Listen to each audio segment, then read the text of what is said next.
Olá! Hoje vamos fazer uma análise aprofundada de alguns trechos selecionados de O Duque e Eu, da Julia Quinn. A gente tem aqui o prólogo e vários capítulos que, nossa, mostram bem o início da relação do Simon Basset, o Duque de Hastings, e da Daphne Bridgerton. E também dão uns vislumbres do passado do Simon, que são cruciais, né? Exato. A gente é transportado para Londres da Regência, sabe? Início do século XIX. É uma sociedade de aparências, regras de casamento bem rígidas e, claro, muitos segredos por baixo daquela superfície polida dos bailes e salões. E a nossa missão aqui é ir além da trama principal. Vamos buscar aqueles pontos-chave, sabe? As ideias centrais sobre esses personagens, o que motiva eles, os conflitos que os movem e principalmente como o passado do Simon bate de frente com o presente deles dois. Ok, vamos começar a desenrolar isso? O prólogo já joga a gente num clima de alta pressão, né? O nascimento do Simon. Sem dúvida. O pai dele, o duque anterior, nossa, era obcecado pela ideia de um herdeiro perfeito. Tinha essa fixação. E a duquesa, a mãe do Simon, ela cumpriu esse papel quase como um dever, sabe? E pagou com a própria vida no parto. Isso já dá um tom bem sombrio e mostra o legado como um fardo pesado. A frieza do duque pai é palpável desde o comecinho. E essa frieza vira uma rejeição brutal quando o Simon demonstra ter gagueira, né? O contraste entre a crueldade do pai chamando ele de tolo, idiota, essas coisas horríveis, e o apoio da babá, a Hopkins, que via ele como inteligente, é muito marcante. Como que essa rejeição molda o Simon que a gente encontra depois, já adulto? Molda de forma fundamental. A figura do pai vira a fonte primária do trauma dele. Essa rejeição não é só pela dificuldade na fala, é pela pessoa dele, sabe? A babá, claro, oferece um contraponto, uma figura de apego importante, mas o dano principal vem daquela autoridade máxima na vida dele. Isso gera um ressentimento muito profundo e uma determinação, assim, feroz de não ser como o pai. Isso vai culminar naquela cena super tensa quando ele tem 11 anos, né? Que ele confronta o pai e é rejeitado de novo. É ali que ele faz um voto secreto, certo? Um voto que vai definir muitas das ações dele no futuro. Exatamente. Ali ele jura que a linhagem Bassett vai morrer com ele. É um ato de vingança, sabe? Uma tentativa de ferir o pai naquilo que ele mais valorizava, o legado. Só que é uma vingança que acaba prendendo o próprio Simon no passado, ditando as escolhas de vida dele, principalmente essa recusa em casar e ter filhos. Depois disso, ele se afasta, viaja, constrói essa persona meio distante, até retornar para Londres como novo duque, carregando todo esse fardo. E do outro lado da história, a gente tem a Daphne Bridgerton. Ela vem de uma família enorme, super afetuosa, mas está inserida nesse mesmo mundo de expectativas sociais. Qual é a pressão que ela sofre? A pressão sobre a Daphne é total do mercado casamenteiro. Ela está na segunda temporada social dela, é vista como uma moça agradável, simpática, mas que não inspira aquelas paixões arrebatadoras, sabe? Os homens veem ela mais como amiga, não como futura esposa. E isso é um problema sério naquele contexto social. A mãe, a Violet, embora seja amorosa, é obcecada em garantir um bom casamento para ela. E nesse cenário todo, ainda tem a figura da Lady Whistledown. Qual o papel dela nisso tudo? Ah, Lady Whistledown. A coluna de fofocas anônima dela é o tempero e o terror da sociedade, né? Ela expõe tudo, com nomes e tudo mais. É interessante como ela funciona quase como um motor para a trama, né? Divulgando o retorno do Duque, comentando sobre os Bridgertons. Ela acaba moldando as percepções das pessoas. Precisamente. Ela é mais que uma simples fofoqueira. Ela é uma força narrativa ali dentro. Ela influencia a reputação, cria expectativas e indiretamente até catalisa alguns encontros. Por exemplo, a menção dela sobre a reputação de vivido do Simon leva Violet a proibir a Daphne de chegar perto dele, o que acaba sendo bem irônico mais pra frente. E falando em encontros, o primeiro deles é muito inusitado. No baile da Lady Danbury, a Daphne tentando fugir daquele pretendente indesejado, o Nigel Burbrook, e acaba dando um soco nele. E o Simon, que estava escondido, testemunha tudo e... É um primeiro encontro memorável, né? E já estabelece a dinâmica deles dois. São faíscas imediatas, uma mistura de irritação e atração mútua ali. A Daphne mostra uma força que ninguém esperava. E o Simon, que só queria evitar a sociedade, se vê intrigado por essa mulher que desafia as convenções. A cena deles tentando esconder o Nigel desmoiado é cômica, claro, mas também permite a primeira conversa real entre eles. E é nessa conversa que surge o plano. Fingir um cortejo. O Simon vê a chance de se livrar das mães casamenteiras e a Daphne a oportunidade de se tornar mais desejável ao ser vista com um duque. Parece a solução perfeita, né? Mas a gente já sente que não vai ser tão simples assim. De fato, a premissa é lógica dentro das regras sociais da época. A atenção de um homem desejável aumenta o valor de uma mulher no mercado, digamos assim. Mas a química instantânea entre eles sugere que a linha entre o fingimento e a realidade pode ficar bem borrada, muito facilmente. É um jogo perigoso com as próprias emoções deles. O plano começa a funcionar, né? Simon visita a Daphne, leva flores para a mãe dela, um movimento super estratégico que encanta a Violet. E, como eles previram, outros pretendentes começam a notar a Daphne. Mas o irmão dela, o Anthony, desconfia. Por quê? A criança dele é super natural e serve como um lembrete constante, tanto para os personagens quanto para a gente que está lendo, daquela barreira que o próprio Simon impôs para a própria felicidade. Eles precisam confessar o plano para o Anthony, que fica relutante, mas acaba aceitando pelos benefícios que pode trazer para a irmã. Aquele passeio a Greenwich parece ser um ponto de virada, ainda que sutil. Eles conversam mais abertamente sobre ambições, sobre o desejo, claro, da Daphne por uma família grande. E o Simon menciona as tais promessas dele.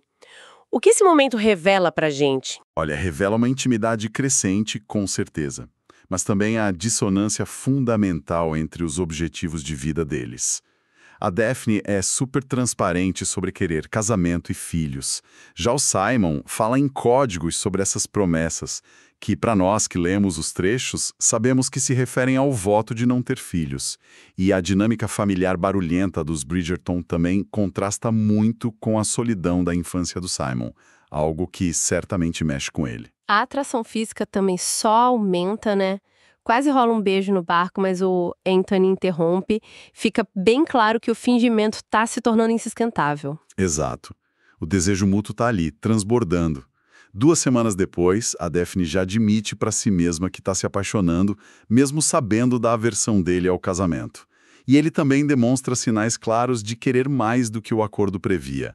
A tensão é palpável. E então o passado do Simon volta com tudo naquele outro baile, quando tentam entregar as cartas do pai dele. A reação do Simon é extrema, né? É uma explosão de trauma reprimido. A simples menção do pai desestabiliza ele completamente. Ele foge para o jardim e a Daphne vai atrás. Esse momento de vulnerabilidade dele, seguido pela paixão que explode entre eles no jardim escuro, é um ponto de não retorno. O beijo é descrito como desesperado, quase uma necessidade assim crua. Mas eles são descobertos pelo Anthony numa situação bem comprometedora. E a consequência imediata é um desafio para um duelo. Por que o Simon aceita tão rápido? Para ele e para o Simon, parece uma saída, sabe? Ele se sente encurralado entre o desejo pela Daphne e aquele voto que ele fez. Casar com ela significaria quebrar o voto ou condenar ela a um casamento sem filhos, algo que ele sabe que ela deseja profundamente. Ele até diz para ela nunca poderia lhe dar o que quer. O duelo, naquela lógica distorcida dele e nas regras de honra da época, parece a única solução que preserva o voto e, de certa forma, a felicidade dela a longo prazo, pelo menos na cabeça dele. Mas a Daphne não aceita isso de jeito nenhum. Ela age. Interrompe o duelo no último momento, usando uma mentira sobre a reputação dela estar arruinada para forçar ele a se casar com ela. É uma atitude desesperada, mas de uma força incrível. Sem dúvida nenhuma. Ela toma o controle da situação da única maneira que ela pode naquele momento. Salva a vida dele, mas ao mesmo tempo força ele a um casamento que ele não queria e sob circunstâncias super tensas. Ele cede, ele diz, me casarei com você, mas a resolução está longe de ser feliz. Tem um ressentimento implícito ali, né? O casamento acontece às pressas, aquela conversa pré-nupcial da Daphne com a mãe sobre intimidade é curiosamente vaga, né? Deixa a Daphne ainda mais confusa sobre o que esperar. E aí eles partem para Clivedon, a propriedade do Simon, um lugar carregado de más lembranças para ele. E lá em Clivedon, depois de uma semana de paixão intensa que até parece superar as tensões, a verdade sobre o voto do Simon vem à tona de um jeito explosivo. A conversa da Daphne com a governanta, a Sra. Coulson, já planta uma semente de dúvida sobre a capacidade do Simon de ter filhos. E a Daphne liga os pontos, né? Conecta isso com o comportamento dele na intimidade, percebendo que ele sempre se retira antes do clímax. A confrontação se torna inevitável. E é brutal. O Simon confessa que não é que ele não pode, mas que ele não quer ter filhos por causa do voto contra o pai. A revelação da mentira, da manipulação, é devastadora para Daphne. Ela acusa ele de trazer o pai para a cama deles, falando algo como «seu pai sempre está presente». Ele, por sua vez, se sentindo enganado por uma tentativa que ele percebeu dela de engravidar na noite anterior, reage com raiva e se afasta. A comunicação ali ruiu completamente. O Simon vai embora, deixa a Daphne sozinha em Clivedon. Ela volta para Londres se sentindo incerta, magoada e confirma que não está grávida. Esse período de separação deve ter sido bem duro. É um período de reflexão e muita culpa para Daphne também. Ela questiona as próprias ações naquela noite. Depois de 2 meses de silêncio, ela toma outra atitude drástica. Estreme-dente numa carta dizendo que os esforços deram fruto para forçar o retorno dele. É mais uma manobra arriscada, nascida do desespero e talvez de um amor que ainda existe ali, né? E a mentira funciona. O Simon volta, apavorado com a ideia da gravidez, mas também de alguma forma comovido. A busca frenética pela Daphne culmina naquele acidente de cavalo dela no Hyde Park. Esse acidente acaba sendo catalisador para a reconciliação. A preocupação genuína do Simon ao encontrar ela ferida, seguida pela revelação dolorosa da Daphne de que não tem gravidez nenhuma. Este filho, meu Deus, falo como se de verdade tivesse existido, e de meus sonhos. Isso quebra as barreiras que ainda restavam. É ali que o Simon finalmente desaba, né? Ele confessa sobre a gagueira, o ódio pelo pai, a vulnerabilidade dele. Odeio o Daphne, o. É um momento de honestidade crua que ele nunca tinha se permitido ter antes. E a resposta da Daphne é de compaixão, não de recriminação.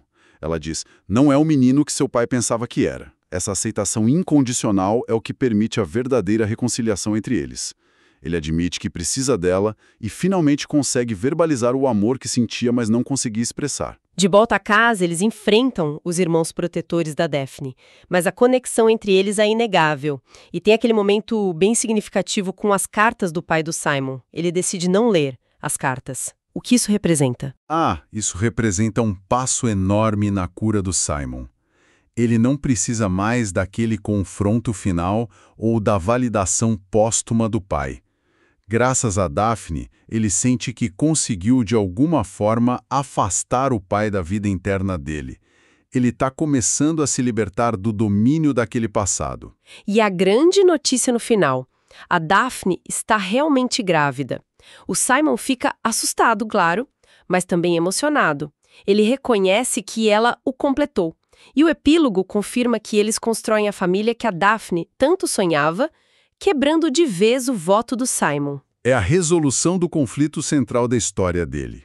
O amor e a vulnerabilidade permitiram que o Simon superasse o trauma e quebrasse aquele ciclo de dor imposto pelo pai.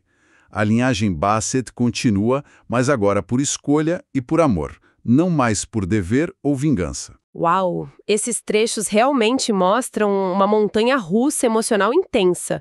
Fica muito claro como o trauma de infância pode projetar uma sombra tão longa, quase destruindo a chance de felicidade de alguém.